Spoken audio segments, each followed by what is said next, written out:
Служу Советскому Союзу. Hello, comrades. Welcome back to Ushanka Show. Здравствуйте, дорогие товарищи. My name is Sergey, and I was born in the USSR. Я был рожден в СССР.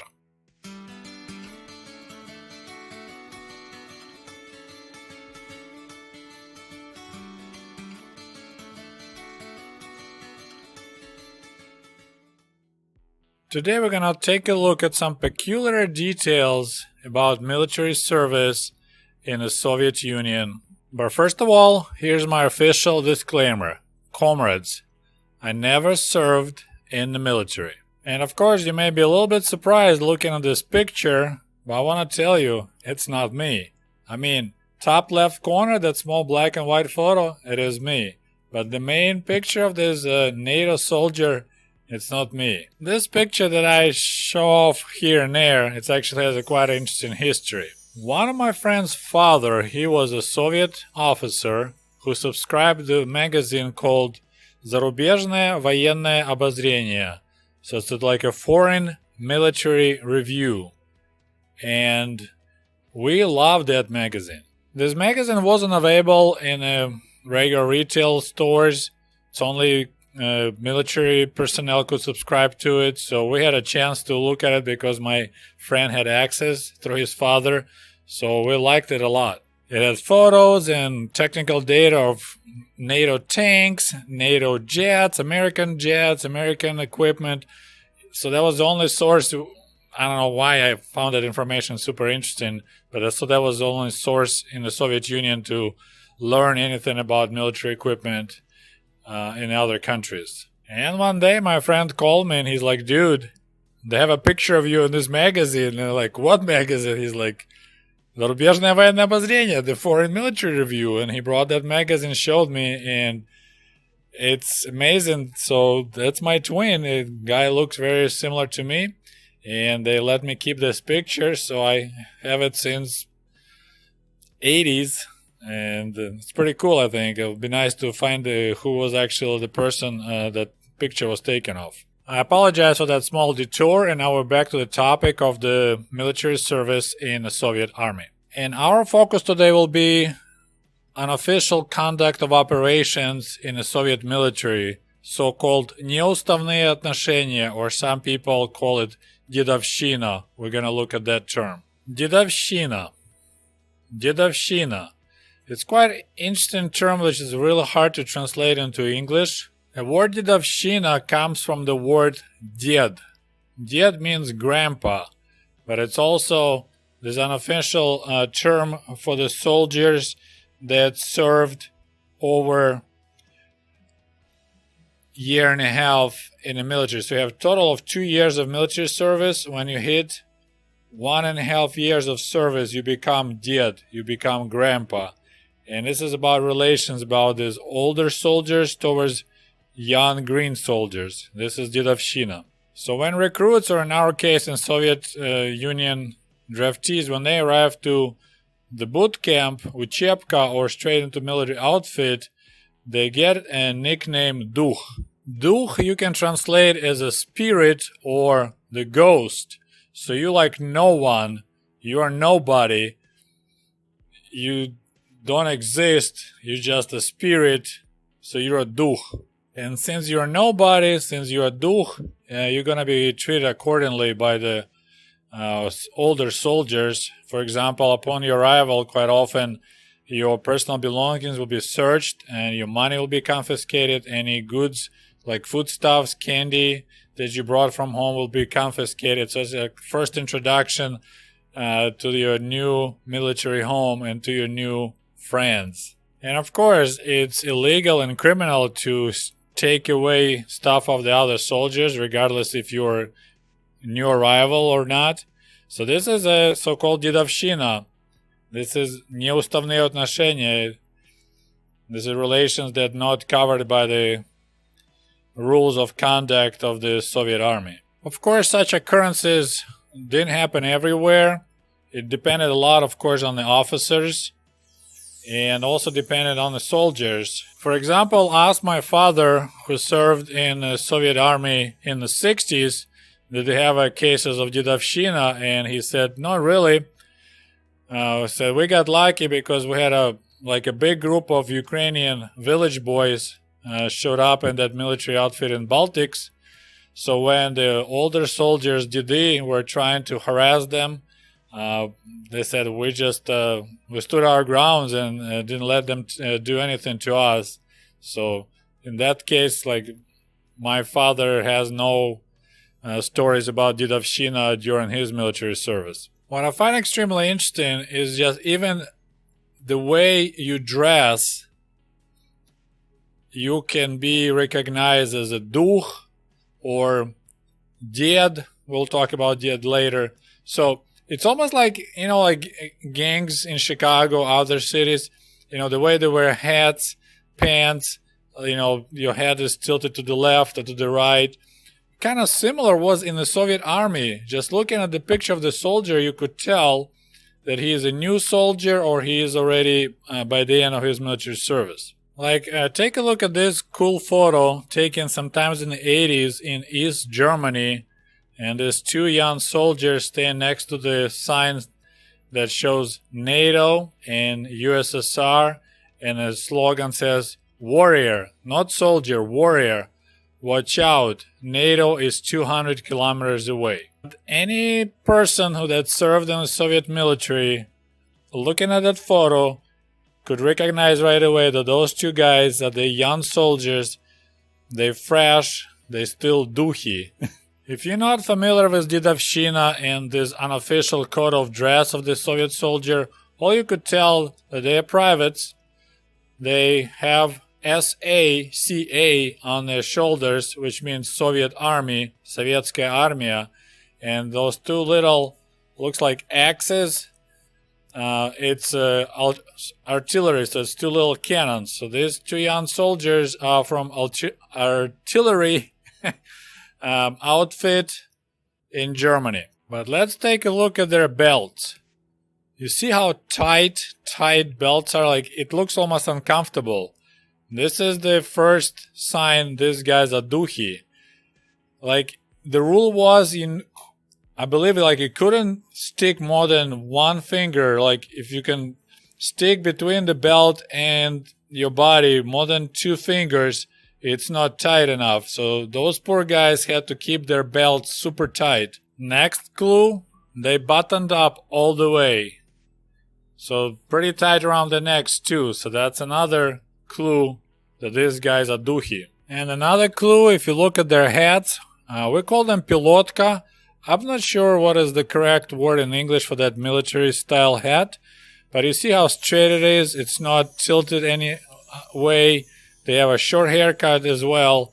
So if you're a duch, you're required your head should be straight without any angles. And of course, besides specific way it's supposed to be dressed when you duch, when you just in the beginning of your military service, you're supposed to obey to your other soldiers. So as older the soldiers, more power he has above you. Technically, soldiers can tell each other, order each other what to do, but of course in Dedovshchina situation this is happening all the time. So the job of these duchy soldiers is shurshat, and you can translate to scramble. So you will clean older soldiers' shoes. You'll do their request hey, I need you to run and buy me a pack of cigarettes in the commissariat store, and you pay with your money. So you buy him cigarettes, you clean, you do all extra duties that older soldiers don't do just because you're duch. So this is what the Dedovshchina is about. And of course, if you refuse to obey, you're rebel, then you might be getting beat up. And quite often, what will be practiced, they will punch you in your chest because you don't want to have, any marks on your face. So the officers won't get suspicious if they, pay attention. So usually they'll be hitting super hard in the person's chest to hurt him, to force him to do older soldiers' bidding. And of course, you become officially a soldier when you perform присяга, so you read the special oath to the Soviet army and the Soviet people and Soviet governments. You're gonna fight and protect Soviet people to the last drop of your blood, and then you become officially a Soviet soldier. Okay, so your next level as a Soviet soldier from the Dukh is so-called slon, and you translate it as an elephant. Some people think that the term slon, elephant, came from soldiers wearing gas masks, so there's trunks, so you look like an elephant. And actually, we had a pretty good joke about that. So there's a little girl who is a Soviet officer's daughter. She can't sleep in the middle of the night. She's crying and whining. She's like, Daddy, Daddy, I want to see elephants. Daddy, Daddy, I want to see elephants. And she's like, Sweetheart, elephants are tired. They're sleeping right now. She's like, I don't care. I want to see elephants, Daddy, right now. He's like, okay, fine. Platoon, everyone, get up. Chemical attack. Don your gas mask. Start running. So when you become a slon after 6 months of service, you kind of tell Dukhi, the new arrivals, what to do. You become kind of like a transmitter. So older soldiers, they usually don't beat personally young ones. They tell slony, they tell elephants to take care of it. And of course, your uniform is a little bit not as tight. Your belt is a little bit more loose. You might have your top button is unbuttoned. So it's when you're elephant from 6 months to a year of service. The next level is so-called cherpak. It's translated as scooper. So this is when the soldier crosses the line of 1 year of service. So from 1 year to 1 year and a half. So next 6 months, you're a cherpak. Okay, I quickly looked it up. So cherpak translates as a dipper or ladle. So that's that big dipper spoon that you get soup out of the big pot. And I think because when you get officially and unofficially moved from elephant, from slon to cherpak, they actually use a dipper to smack you in your ass 12 times because you serve for 12 months already and you become cherpak, a dipper. Okay, the next level, and that's when you become a real man. It's when you become grandpa, you become ded. From when you serve for a year and a half up to 100 days before you leave the military, you get demobilized, right? Demobilization.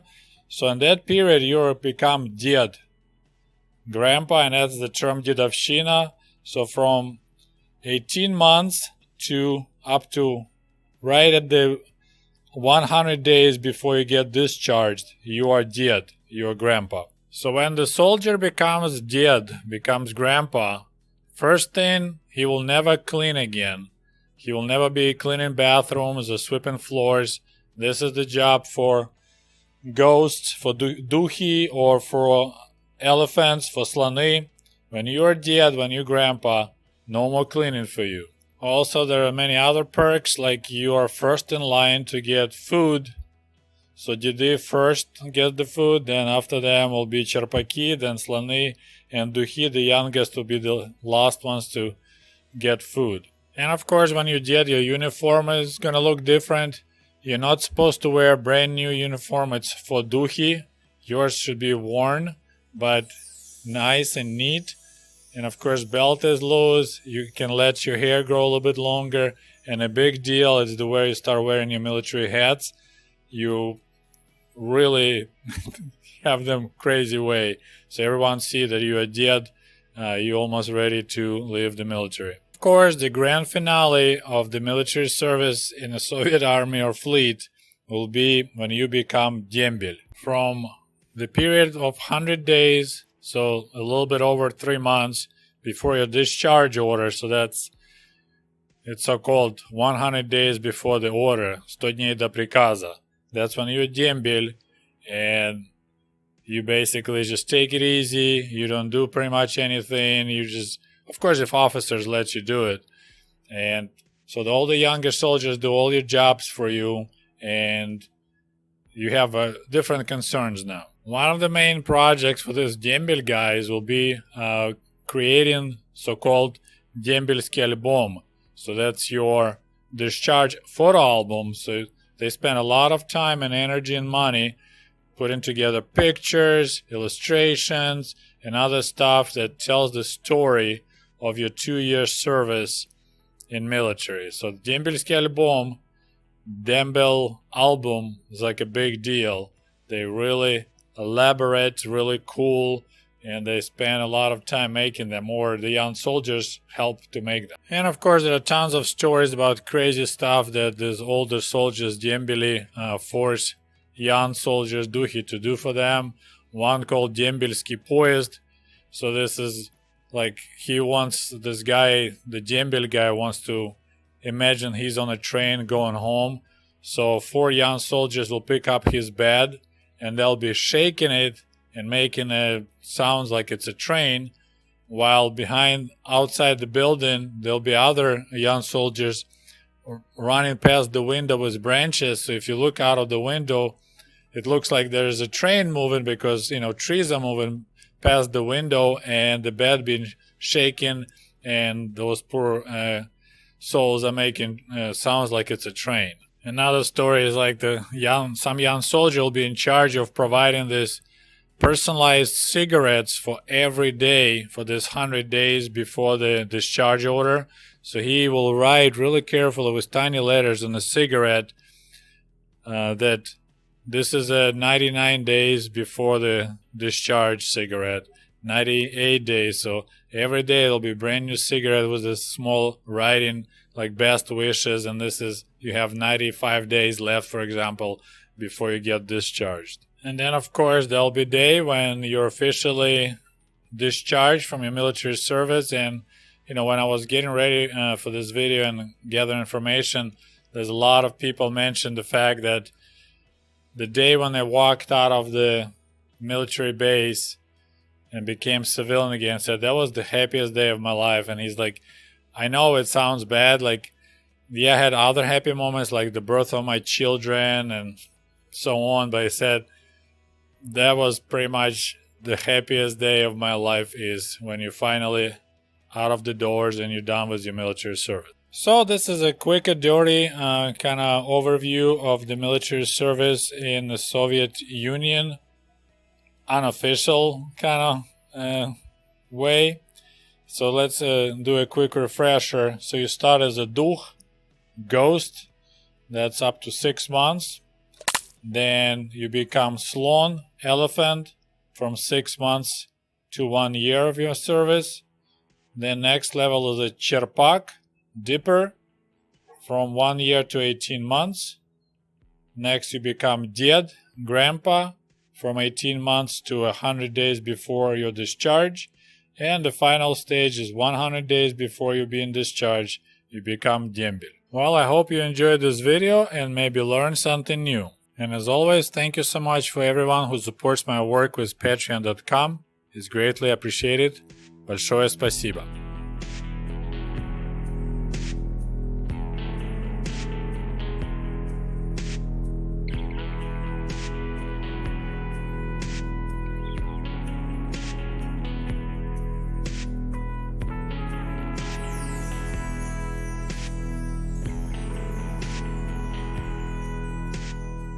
Hey, by the way, cool merch for cool comrades is available at the Ushanka store at teespring.com. Just a friendly reminder that my book American Diaries is available on amazon.com, or shoot me an email if you would like to have a signed copy. Thank you. And if you love my channel and would like to show your support, please click on the link below this video and become the patron of the Ushanka Show. For as little as $1, you can help us grow and create the new, interesting videos about the life